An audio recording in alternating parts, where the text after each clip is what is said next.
So essentially, this is the thing. Starting life over at 35 as a divorced single mom. And honestly, my views are that women in particular are the ones who... Well, here's the thing. If you know the stats, marriage is about, or divorce rates are about 50-50. You know, a little bit different depending on the source, but it's about a coin toss. Now, out of that 50%, 70% of divorces are filed by women. This is the thing I honestly continuously say. Women are the ones to celebrate their failures. They celebrate getting divorced. Celebrate the failure of a marriage. The failure of a relationship that you agreed upon. Breaking the vows that you agreed upon. And that's the thing with women, right? That's the thing. So, I wanted to, this is a video that I saw a little bit of it, very little bit. So, it got me thinking that, okay, this might be a good thing. So, let's talk about it.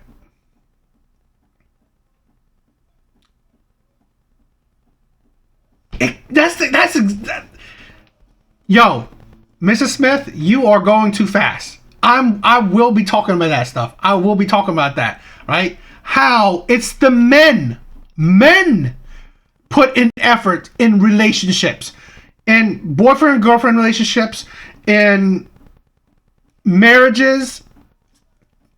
Mr. Smith, you are going too fast. Okay? But that's what I'm saying. I wanted to talk about that, and this half of the video, I will be talking about it. So, let's stay tuned. Come on, let's get started. This week, I turned 35 years old, and I just got through the toughest, This is the insanity, right? The insanity with women. Literally setting up a camera, taking the time to set up a camera, and crying to it. Crying to your camera, and then posting it on social media. The absolute insanity. This is why women look for validation. Validation from strangers. You set up a camera so you can cry to it. Cry to that camera and then post it online for strangers who's like, oh my God, are you okay? Oh my God, he cheated on you. He's terrible. Oh my God, he doesn't deserve you. You're a queen. You're amazing. You're this, you're that.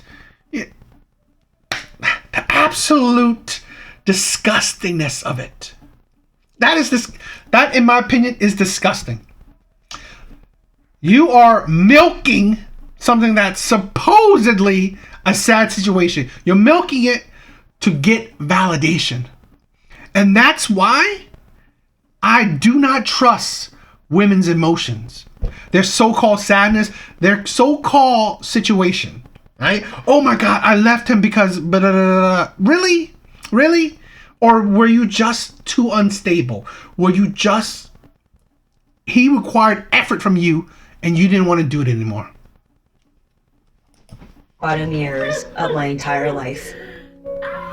My life looks so different than what I had dreamed about as a little girl, but I'm so grateful and proud to say that I am now an officially divorced woman. It is 5 minutes after I got my divorce papers.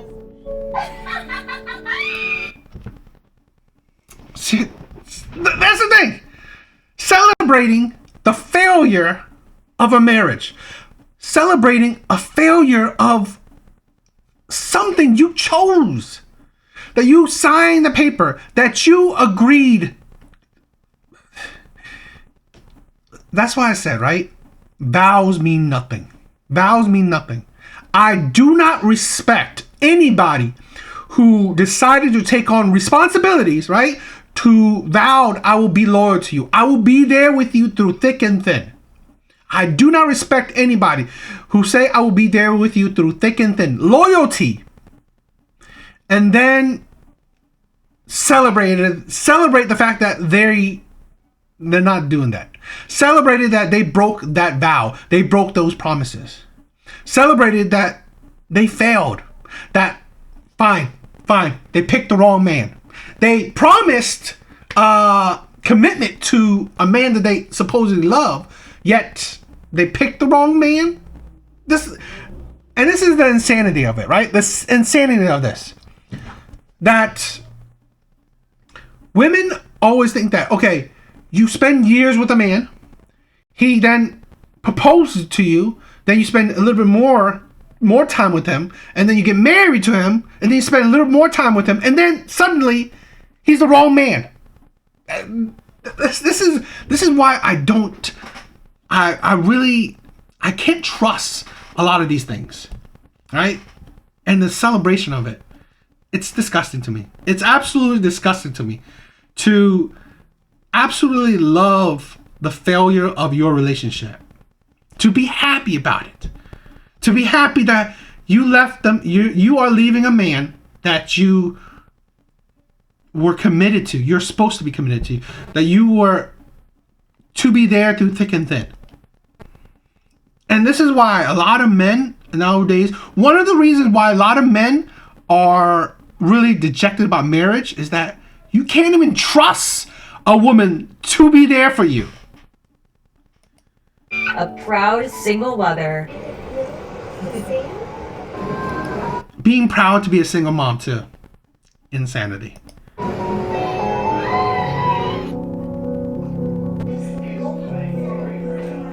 And starting my life over from scratch at 35. And the feeling I have right now is like I just got reincarnated into a different timeline.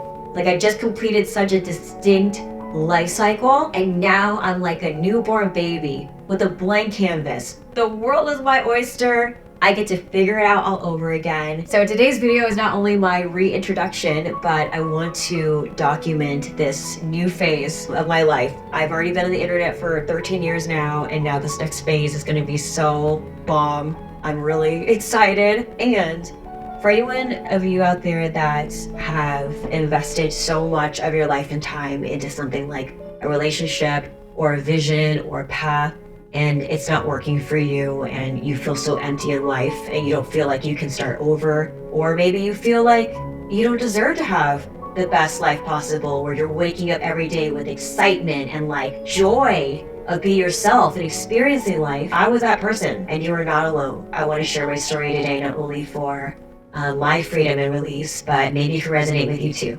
So let's go.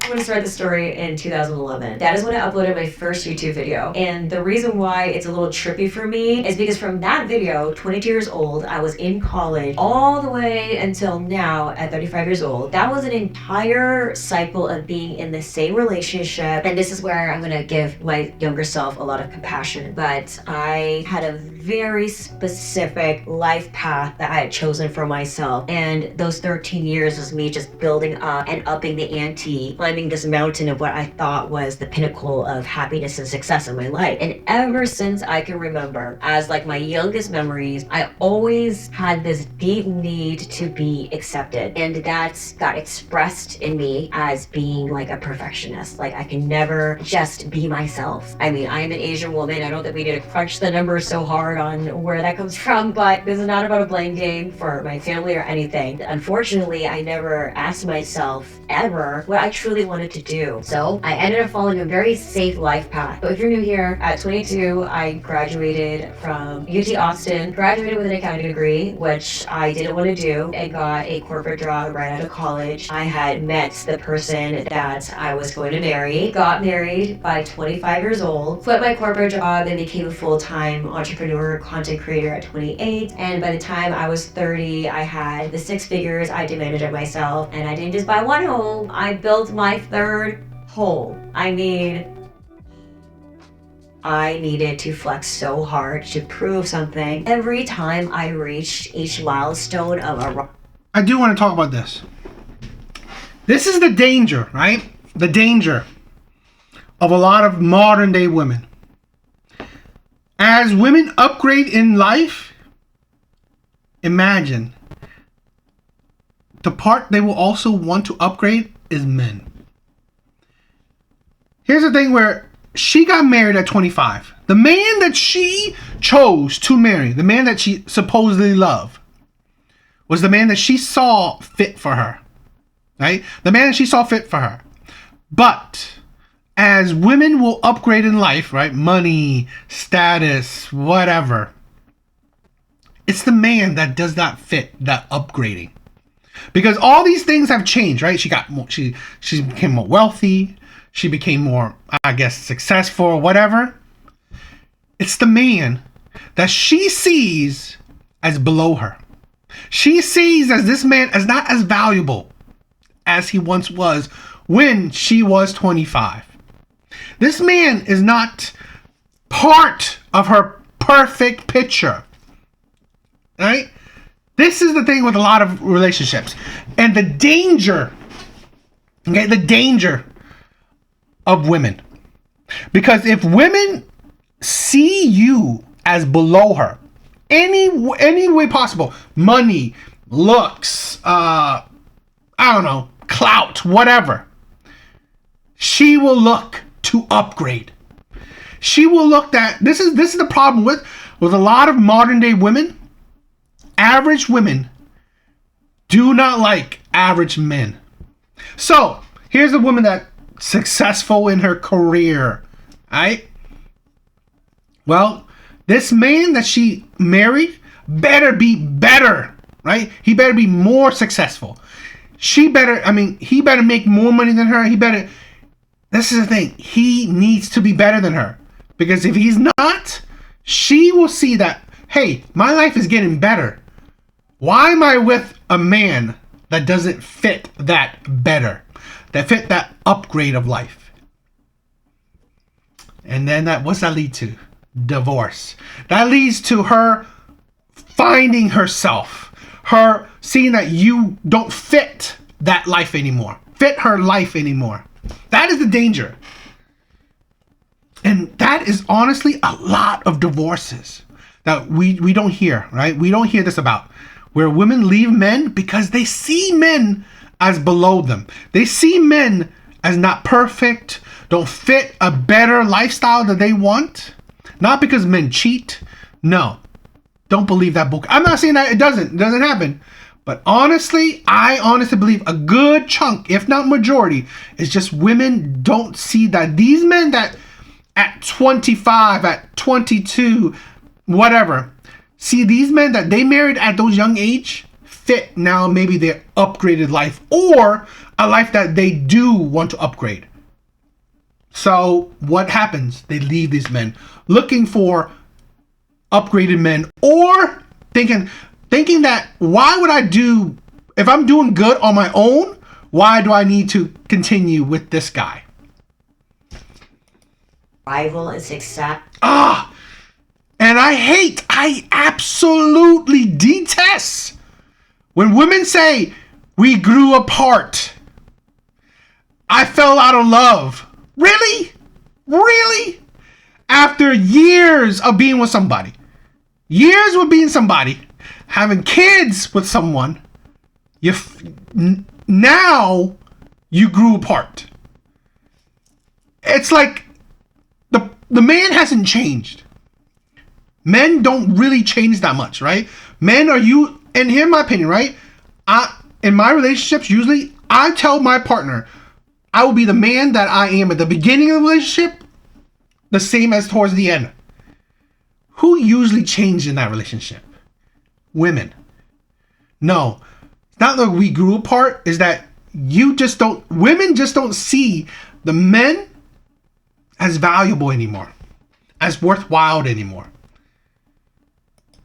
As I felt more and more empty because the expectations of what I thought I was doing failed me so hard. I mean, this is so embarrassing to admit, but my parameters for getting married was I just have to get married by 25. Like, it don't matter who, just whoever's around, because I wanted to be young, I wanted to have... God. How about spit in the face of the man that you chose to marry? I don't care who I marry. I don't care who I marry. Whoever. How about spit in the face of the man that you married? Spitting in the face of the man that you have a kid with. I don't care who I marry. That is the insanity of it. This is the true suffering of a lot of men. It's like women just spit in the face of men like it means nothing. I don't care who I marry. Just marry whoever. And then after years of being with that person, who most likely the man fell in love with her, but she didn't care, right? I don't care who I married. But he fell in love with her, and now she leaves him because you know what? She's done with him. He's no longer needed. Awesome. Men are just luxury items. Men are just tools. They're utilities, right? Objects. It's not women that are treated like objects. It is men. Men are treated like tools to be used, and when that tool is done, boom, divorce. Boom, break up. Boom, you're out.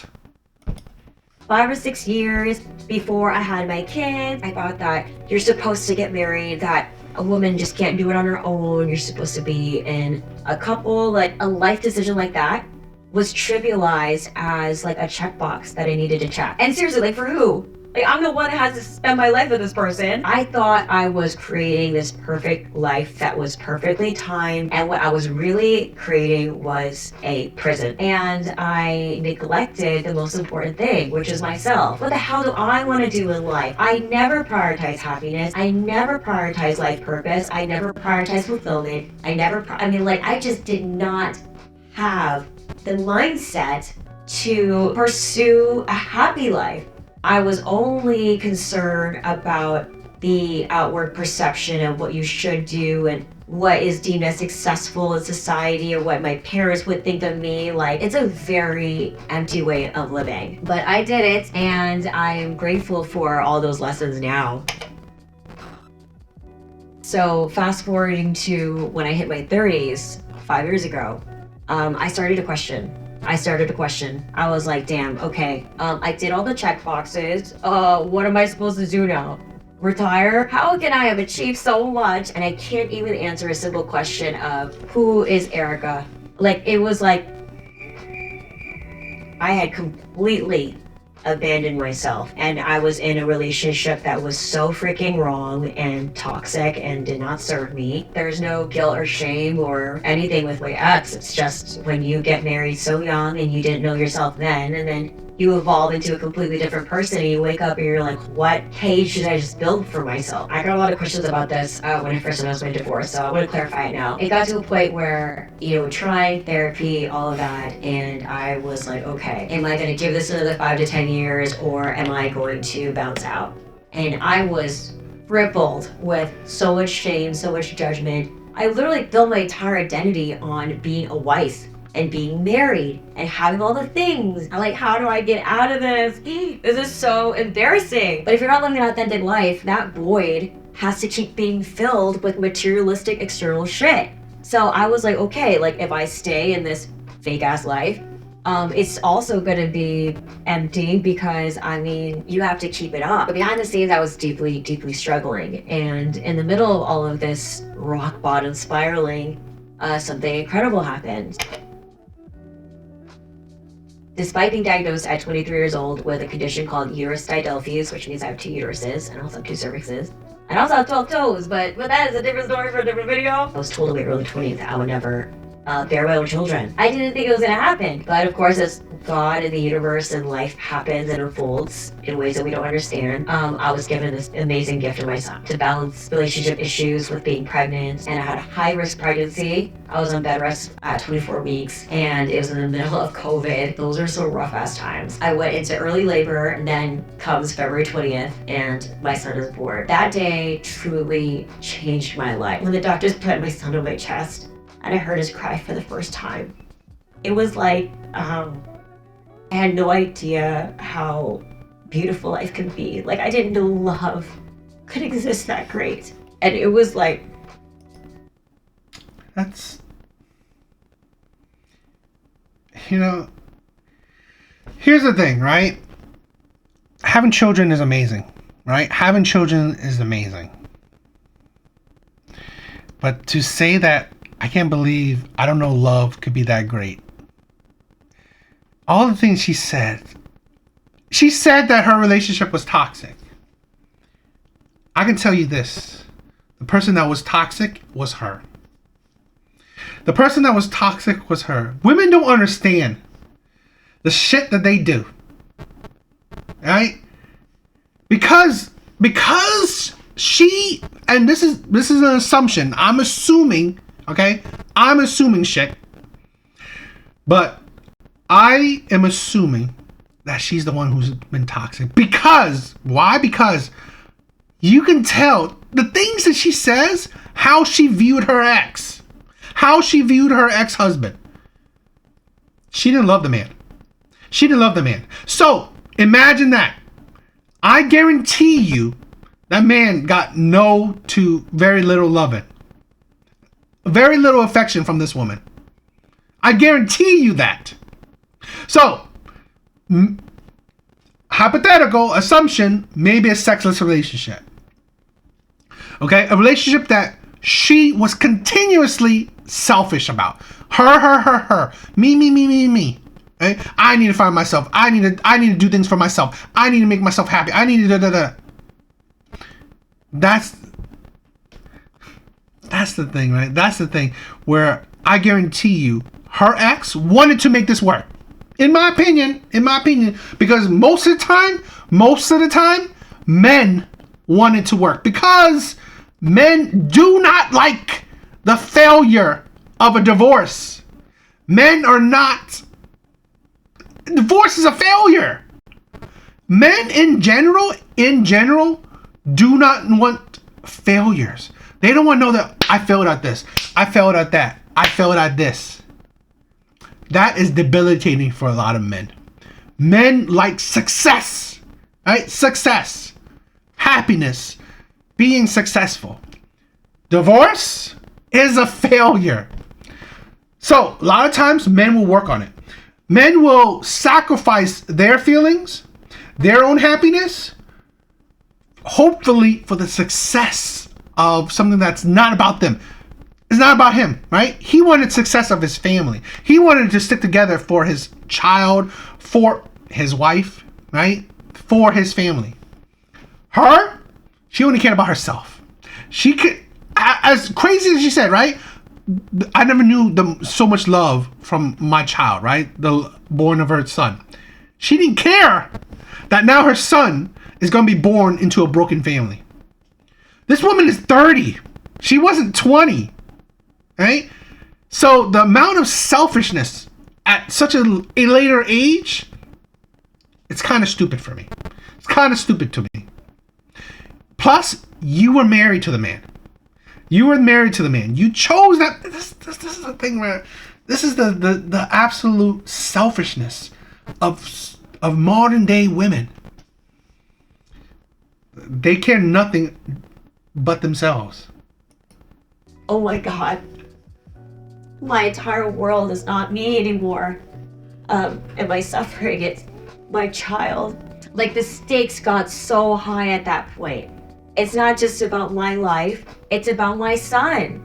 And what kind of mother I want to be for him and how I'm going to support him. What am I going to teach him? It was like the biggest mirror got reflected back at me, and it was like go time with me making a decision on how I want to craft my life. What kind of household do I want my son to be raised in? What principles and values do I want to teach him? What do I need to be as a woman to be the best mother to give to my son? And the other epiphany I had that day, and I say this story so much to my girlfriends, I remember being there and they're stitching me up and they didn't have a wheelchair ready or something. And I was so like, I gotta go hold my baby. He got rushed to the NICU, he was 6 weeks early. And I remember waddling out of that labor and delivery room like 40 minutes after I gave birth. I remember passing through the threshold of that door and telling myself, no one could ever tell me shit again. If I could be told I will never have a child, and then I just freaking was given the gift, this miracle child, and I pushed it out of my body, like it was the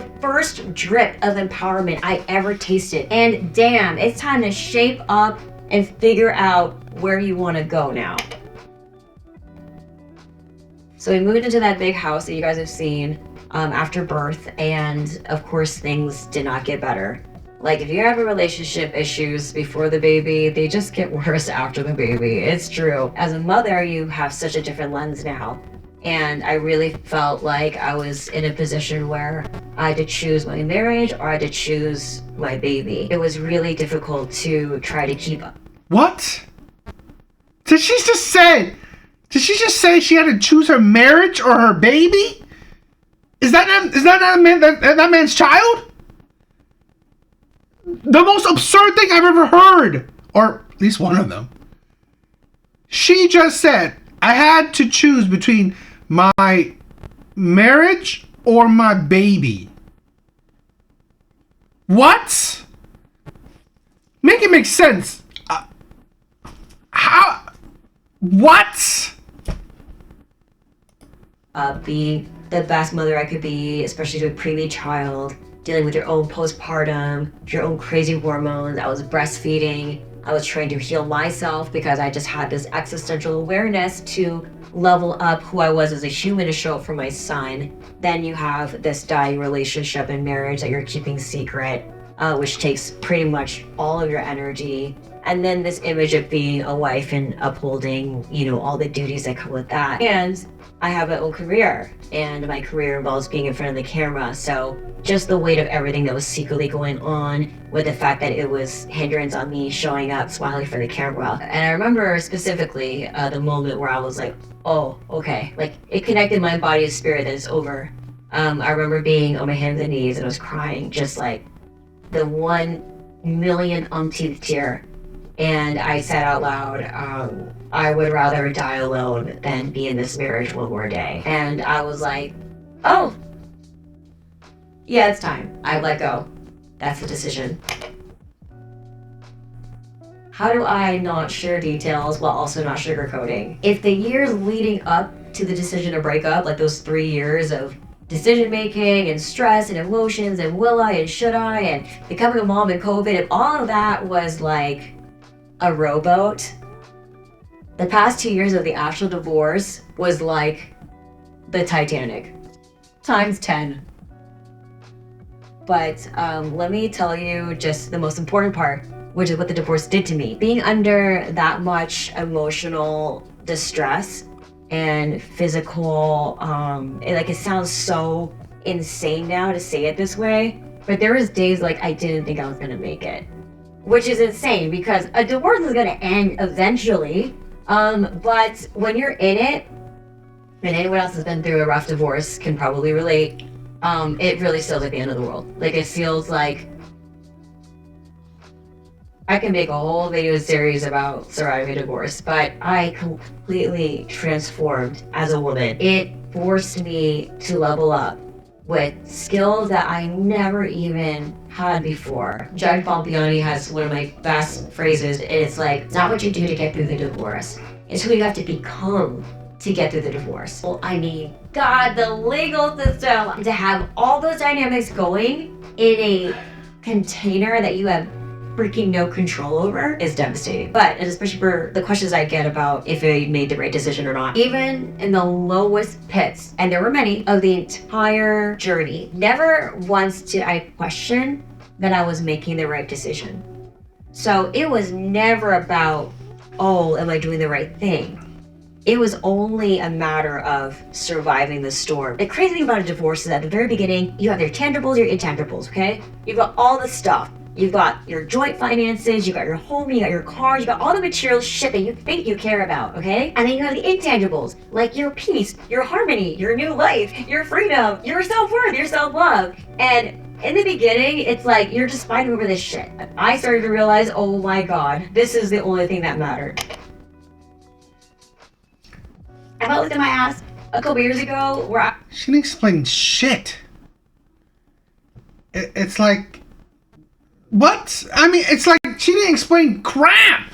Like, what were you really fighting over? Like, is it like, do you want half of his shit, or is it that he wanted half of your shit? It's like, did you just give him all the money? It's like, what made that divorce hard? What made it messy? Like, did he want to fight for it, or that's just the insanity. Did you really explain the divorce at all? Not really. It's just like how you felt. It's absolutely idiotic. You explain nothing. I would spend months, obsessing over what $3,000 credenza I was gonna buy for my foyer. I literally eat off of a $20 card table right now as my dining table, and I've never been happier in my entire life, baby. It's like they have all of these external, materialistic shit define me and control me. Now they have no power over me. It's like in the bottomest pit of hell, I found myself. And my priorities in life got reshuffled in a way that it literally had to take that much torture for me to reframe myself. The only thing that matters is my peace, my freedom, and my child, with the support of my friends and my family. This woman is absolutely... This is the thing where women are absolutely selfish. Where they do not understand how terrible not a son... This is why she's absolutely selfish. She don't understand her son not having his father truly active in his life will be. This is the insanity of women. Freedom from the man you chose to marry. Freedom from the man that you chose to have a child with is absolutely disgusting. I guarantee you that man wasn't a beater. He wasn't abusive, because women, they will go to it. They will absolutely shame a man. They will go straight say this man's an abuser and all that shit. So I guarantee you that man wasn't abusive. So this is the thing, right? This is the insanity where my opinion. Oh, later. But I honestly believe where, in my opinion, is that the husband most likely fought for it. Most likely fought for the marriage. She probably wanted the assets, whatever. And that's what all those made it messy, in my opinion. I am forever indebted to my support system because I was so lucky to have one in order to survive and get out. And I am given this second chance at life. And I don't take it for granted one freaking minute. If I'm going to have the second chance of life, I'm going to rebuild myself and reinvent myself in the most powerful way that I did not give myself the opportunity the first go around. Instead of having this stringent way of, I need to have this thing and I need to be this, it's like, I'm going to be a thriving, healthy, happy woman. I'm going to be that for my son. I'm going to give him all the freedom and space to just exist and be happy. I mean, literally, I'm 35 years old, and it's news to me that I was just born worthy and loved, and I deserve to be cherished. That's news to me. So now I don't have to front anymore. I don't have to flex. I don't have to be fake. I don't have to be anything but myself now. And I get to lead my life with love and what my soul desires. I mean, oh my God, I forgot all the things that I loved. Baby, your 30s are the best. Honestly, the way this woman talks, I feel so bad for that man. She says she is now leading her life with love. She must have treated that man like shit. Like the shit on her shoes. Right? The shit on her shoes. She must have treated that man like shit. It is... Only men will be fine to be treated like shit because they want the happiness of their family, the happiness of toxic women, of the women, and their kids. Only men will sacrifice their own happiness for the happiness of others. Women, on the other hand, all they do is care for themselves. That's it. They care about themselves. Me. I'm not happy. I need to be happy. I need this. You're not doing this for me. It's absolutely disgusting. I've never felt more sexy, more powerful, more capable. Now that I'm on the other side of it, I can tell anyone else out there, every tear, it was all worth it. Because at the end of the day, I always tell myself this. If I'm sitting on my deathbed, you're not only gonna meet your maker, right? But you have to answer to yourself. Did I live a life that I can be proud of? That I'm happy about? I don't want to be sitting on my deathbed being like, oh, I'm so glad I did what that person told me to do. Hell no. You want to sit here and be like, damn, this is what I did. These are the children I raised. This is the legacy I left. I had so much fun doing this and this. I traveled to this place. I ate this food. What a good life. That is what I want to say to myself. So that is what helped me with my decision to just say, get out here, how hard it is to get out. I'm going to fight my way out of this. Now I get to do it all over again. My way, my terms, with this fresh perspective of gratitude and love. I appreciate it now because I had to lose it all and walk away from it all to get it. This woman is irritating. Absolutely irritating. And absolutely,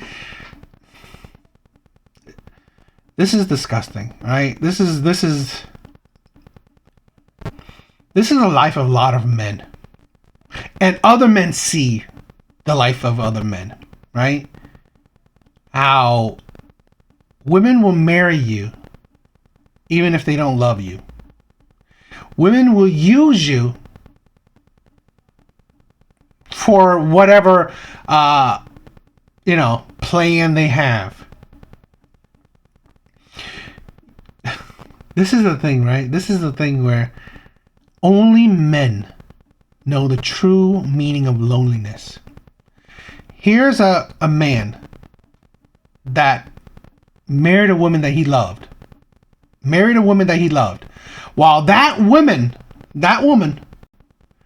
just wanted to marry any man.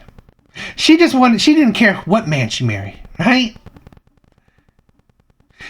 And now, that man had to go through the destruction of his family, the destruction of his marriage, the destruction of his family, taking away his kids, spending time with his kids as much as he wants because of a woman's selfishness. She couldn't enjoy life with the man that she chose to marry. It's like, this is the absolute insanity of women. They make it seem like, oh my God, you can't travel when married. You can't. She had clips where she was painting. You can't paint when you're married. You can't do shit when you're married. No, you gotta leave the man. You gotta leave the man that you, one, chose to be in a relationship with. Two, chose to accept his proposal. Three, chose to actually sign marriage certificate to, and then chose to have a child with. You have to leave that man that you did so many milestone steps with. You did so many committed steps, right? These are very high level commitment steps. You chose to do that with that man. And yet you need to leave him to find yourself, to enjoy life. Absolute insanity. Absolute disgusting insanity. I don't know. I'm done with this woman. She is. And that's the thing, right? Women are just like. It's like. I've been there where they will always see it as the kid as theirs until, I don't know, child support, it's ours, or something, then it's ours, but it's always theirs. But you never think of the child's true needs. I just think it's disgusting. Dealing with these women is just mad annoying. I don't know. What do you guys think?